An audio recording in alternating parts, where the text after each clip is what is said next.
আমার কাছে আজকে ভাইয়াকে দেখে মনে হয়েছে যে সুদর্শন পুরুষ না, উনি আজকে যে লুকটা ছিল উনি সুদর্শন নারী। মানে আজকের ফুল গেটআপটাই ছিল একদম মেয়েদের মতো লুক। ওড়না ছিল পাশে এবং ফ্রক পরা ছিল।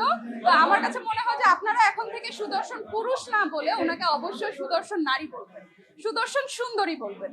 আচ্ছা, আমি যেহেতু নাচের মেয়ে, কেউ আমার সামনে ডান্স করলে আমার অনেক ভালো লাগে, সে পারুক আর না পারুক। তো এটা এক একজনের প্রতিভা।